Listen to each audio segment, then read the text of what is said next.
Okay, that kind of works. I feel like it's been so long since I've been like on camera. Cause yeah. But hi guys, I'm over here and I need a higher stack of some sort. There we go. Okay, let's just scoot that in. There we go. Kind of. There we go. Okay. So I thought it would be fun to try something that I've seen a YouTuber I like do, Marcus Noise. They do this thing where they take a playlist of like different kinds of music, put it on shuffle, and then they try to tell a story based on the songs that come up in shuffle. Basically, they imagine a scenario where these songs would be together in a jukebox musical. So I thought that would be fun, but I don't necessarily like the idea of it being so random. So I put together an ultimate Beauty and the Beast playlist, which I've kind of been wanting to do anyway, just for the heck of it, you know. It's got songs from the original 1991 Disney movie, it's got songs from the live action remake, and it's got songs from the Broadway show. So in case you didn't know, there are like songs that are unique to each version. So I am going to take this ultimate Beauty and the Beast playlist, shuffle it, and try to create my own version of Beauty and the Beast inside my mind. And I also have this like cake pudding thing, so I'm going to be munching away at that. Sorry if that bothers some people, but I wanted to just give myself a little nudge and go ahead and make this before I talk myself out of it. So here we go. Okay, so shuffle. Ooh, starting with a change in me. Okay, it actually crossed my mind of what I wanted to do if it started with a change in me. Okay, so for those of you who don't know, A Change in Me is a song from Disney's Beauty and the Beast Broadway show, and it actually takes place at the end of that version of Beauty and the Beast, but for the sake of this story, it's going to be at the beginning. So I'm thinking, for the sake of like our story, A Change in Me is not about how the character has progressed over the course of the story. So I'm thinking what immediately comes to my mind is it's like telling us that this character something has happened to them that has caused them to grow up a lot. That was what the case was with the original Broadway show, I believe. Sorry, there's something on the lens. There we go.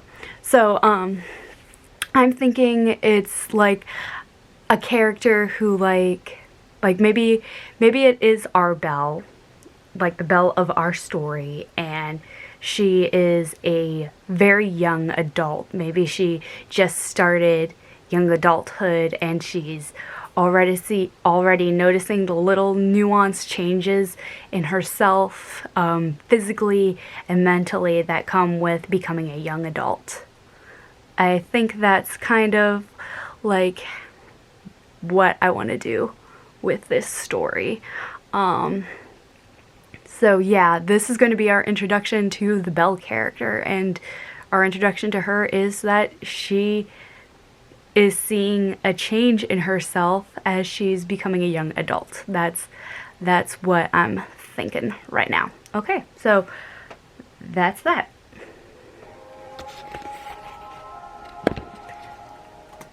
Okay. By the way, if you want to actually check out these tracks, the playlist in question that I'm using to come up with these ideas and to form the story is actually on my channel, so you can just go ahead and check that out if you want. Okay.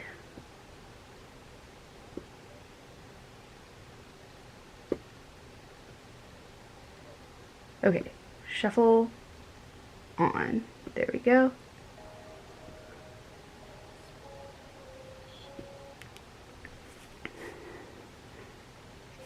Huh? No, that wasn't an option. I love that song, but that wasn't part of the playlist, silly.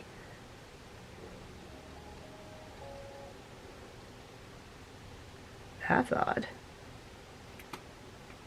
Oh, it's because that was at the bottom of the playlist, I think. That's what it's doing. Okay. Okay, so new plan. Go back. Shuffle. And an ad, of course. With a very cute baby, but an ad nonetheless. Skip! Okay. This is not working. Hold on.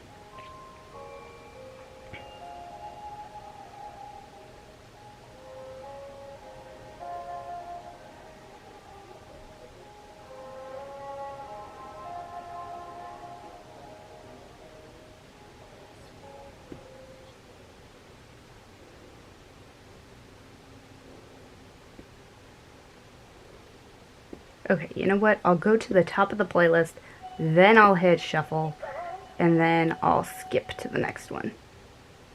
That's not working. Oh, wait, there we go. Okay. Okay, if I can't love her. Okay.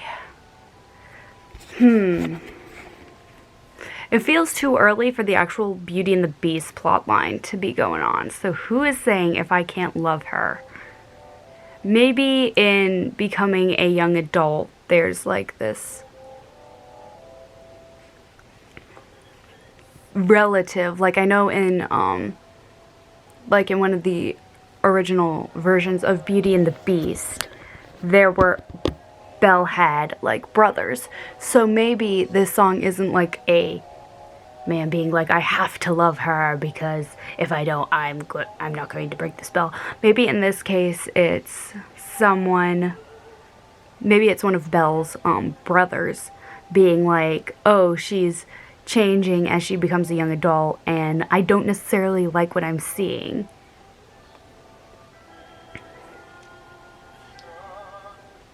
But then maybe also mid-song he's like, wait, maybe I need to change. Maybe this is just me being like critical of her as she's growing. Maybe I just need to look at myself and change. Maybe that's like it. Okay.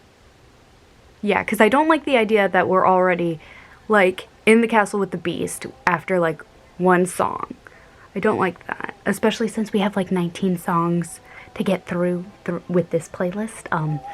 Yeah, so I kind of like the idea of that, like it's one of Belle's brothers being like, oh, she's growing up, but I don't necessarily like where she's going in growing up, but maybe I need to like reassess myself because I could be being overcritical of her. That's what I think I want to do with that in our story. Okay.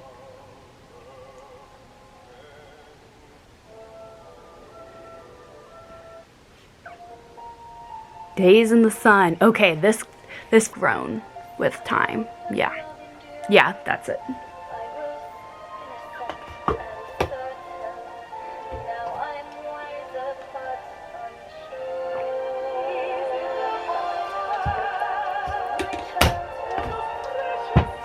I'm gonna start crying if we don't skip soon, so skip.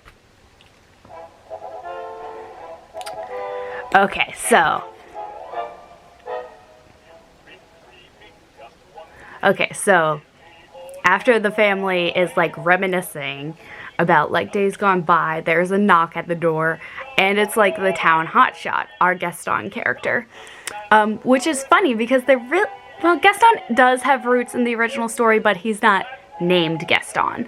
So it's our Gaston character, and he wants to marry Belle because she is the most beautiful girl in town. Duh. So yeah, so he's basically flexing his ego with all his might to try to win over Belle. That's what this song is. Yep.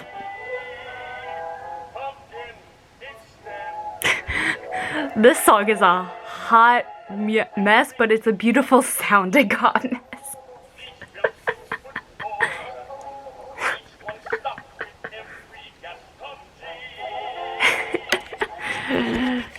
bored, that's for sure.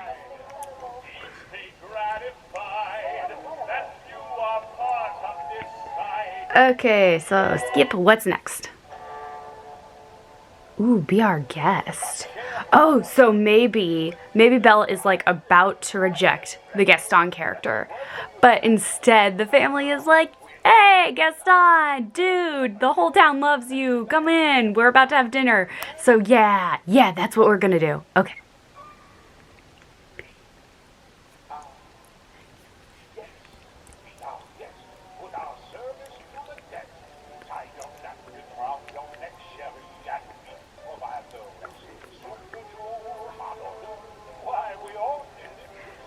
So yeah, that's where I'm thinking this is going.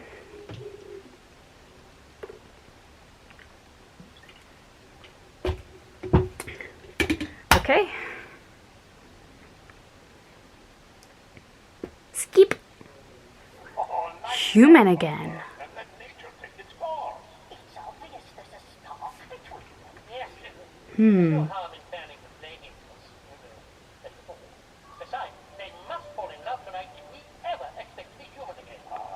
Ooh, what if Human Again is like being sung by the family and they like all want Belle to settle down? I was operating under the like thought that the family didn't hear Gaston sing the song where he's flexing, but maybe they did and they're like, yeah, we wouldn't mind these two getting together. It would look really good, like, for our daughter to marry this guy. So like maybe they like, you know, they invite him in to like encourage them to, you know, become a match. And I guess Belle would be like awkward throughout all of it because she doesn't really like Gaston. No. So then maybe they like leave them alone so they can have alone time. And the family is like, well, like, these two, we give them alone time, they'll fall in love. Or maybe they think they're already in love or something. It doesn't fully work because obviously, of course, if we're circling, if thinking about like the original story of Beauty and the Beast, the family was living pretty wealthy, but then there was like their ship sank and they lost a lot of their money. So maybe that happens like right before. So maybe that happens in this story and it happened like right. Oh, maybe it happened like right at the beginning, and that's why like Belle has noticed a change in herself because she's noticed these good qualities that she's always had coming to the surface a little more because while everyone is like freaking out about like the loss of money, she is like calm. So maybe that's what really sets this all into motion, like in the original Beauty and the Beast story, is them losing money. Because we've got to have money. Anyway, so maybe that's really why they're trying to get Belle and Gaston to fall in love and become a couple, because they want to get back into high society. So now their way of being like, we'll be human again, is more like we'll be in high society again. It's not so much they will literally be human again. It's more metaphorically, they will be seen like as society, as human again. They will be seen as equals. They won't be seen as like riffraff. Wrong movie, but you get my meaning. Okay. Ooh, Evermore.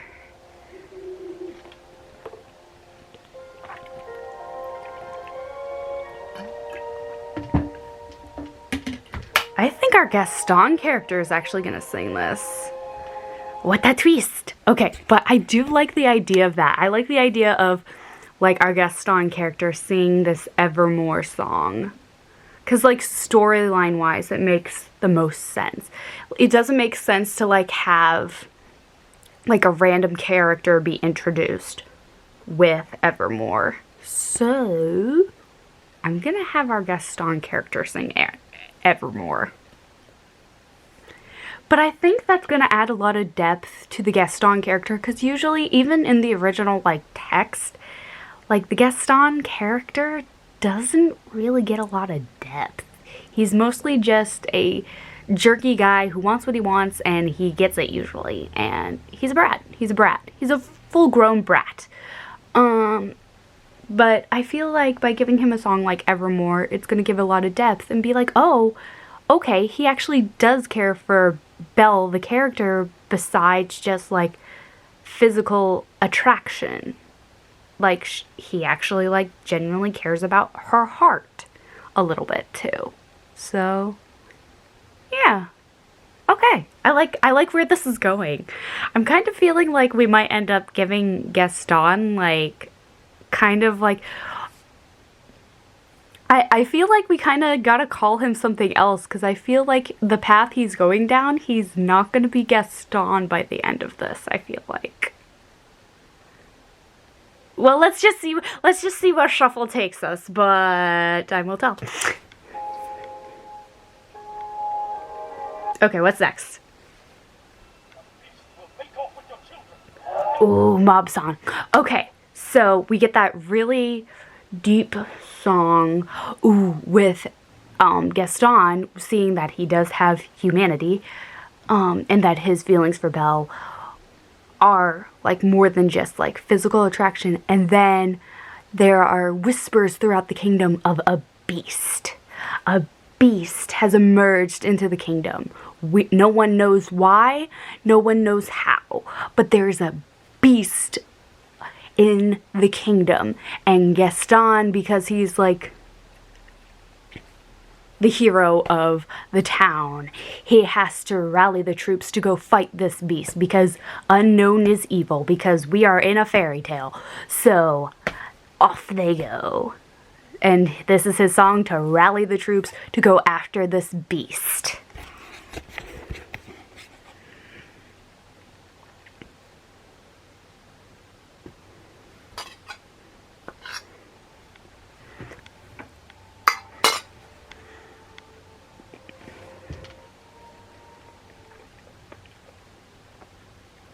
Okay.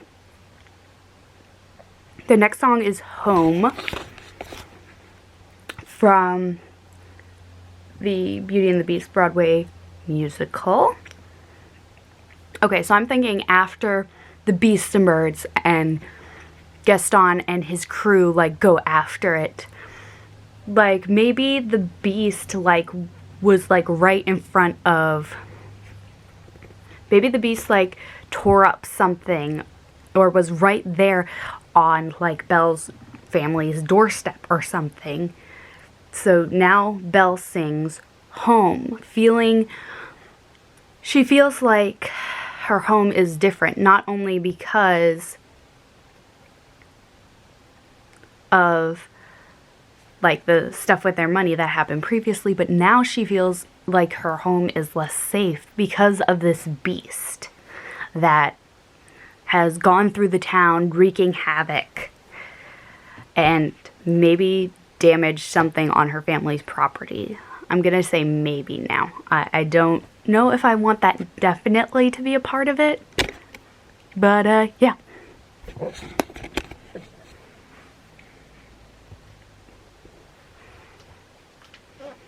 And an ad. Boost your revenue and drive growth with Google Ads. Reach high-value customers across the entire Google network, like search, shopping, YouTube, and more. Get started today.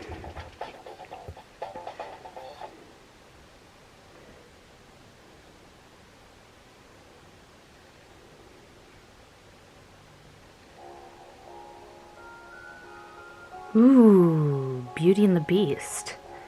Okay.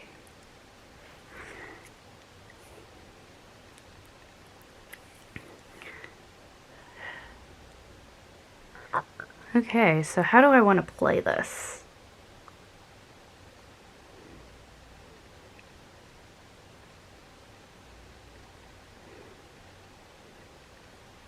Okay, so I'm thinking what happens is after Belle sings home, maybe the beast appears again on the family's doorstep at some point when Belle's just by herself there. And at first she is frightened, but then she hears the beast speak with a human voice.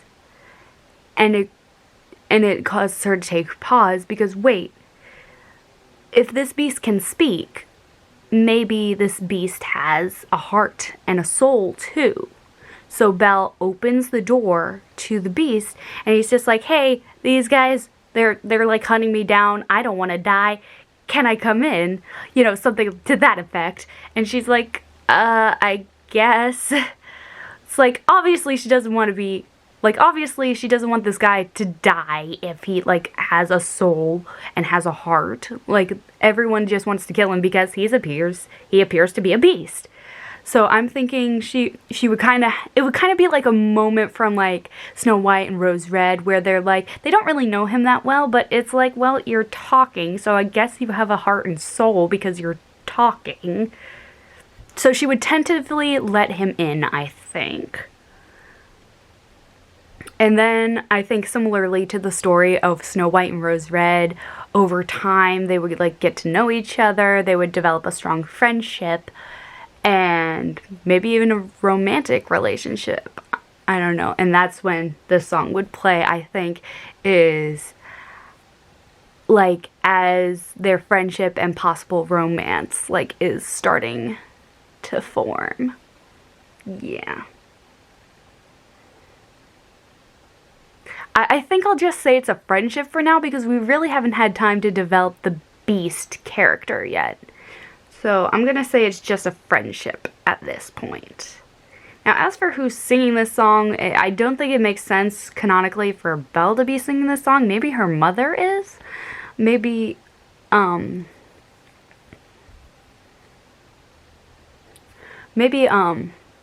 mother, like, comes home and initially, you know, she's frightened. She's like, you let the beast in? And she was like, well, he was talking and everyone's hunting him, and I feel like if he can talk, he has a heart and soul.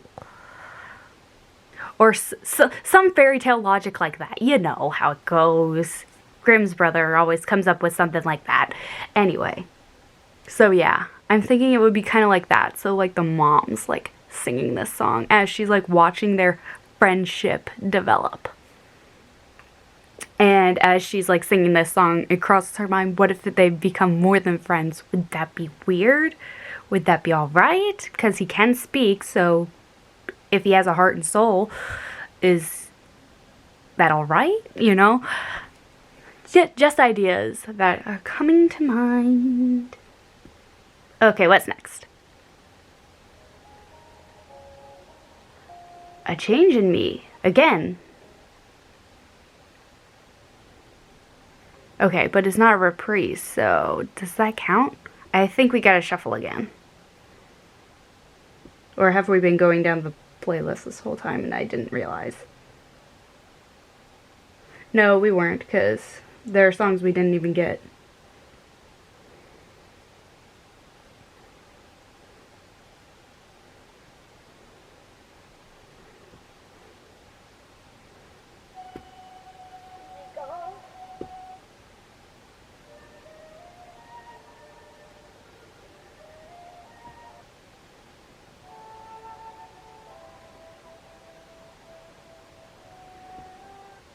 Okay. Am I just going down the playlist though? Let's check. Oh, I am. I totally am, because I just turned off shuffle like a silly. There's a reason why Marcus Norris, when he does this, he does it like with Spotify and not YouTube playlist, because YouTube playlist is not the best for this. Not the best.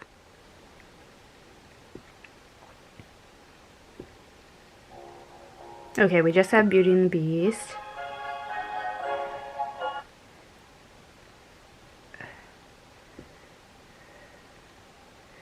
No, it's just going down the playlist. How do I get it to shuffle?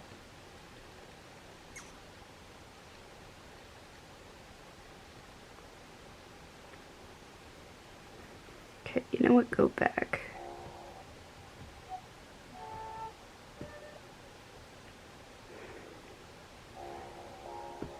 Go back to here. Shuffle. Okay, we had that song.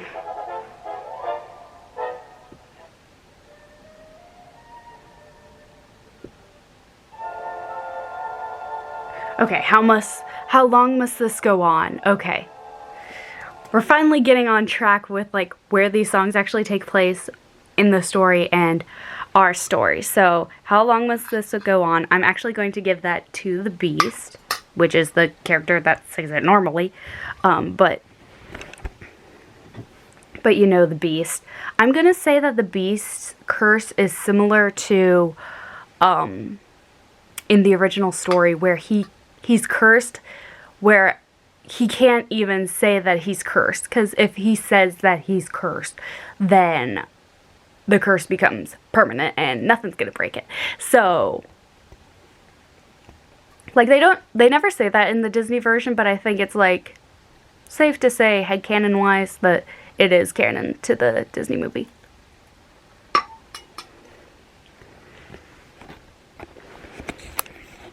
So yeah, how long must this go on? It gives us an insight to the Beast character. Maybe this is when it's revealed that the Beast, you know, isn't really a beast. He's like someone under an enchantment, but obviously he can't tell anybody that, otherwise he'll be a beast forever. So yeah, I think we're gonna do that. So it basically serves the same purpose as it does in the movie.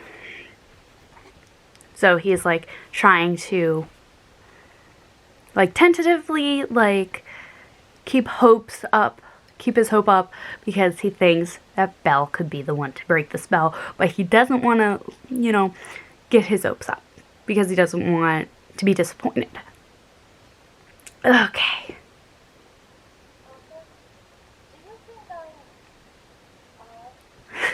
That works perfectly. Okay, so Belle is starting to have romantic feelings for our Beast character. And I'm presuming that the Beast, if we're sticking with the influence from Snow White and Rose Red, the Beast is not staying with them, but he comes in every night to get shelter from the cold. So maybe he goes off to like hunt during the day or something like that. So Bella's starting to develop romantic feelings for the Beast. And she's tentatively, like, she wants to tell the Beast how she feels, but tentatively. So she goes to her father and asks if he thinks she's odd. And he sings No Matter What from Beauty and the Beast, the Broadway musical.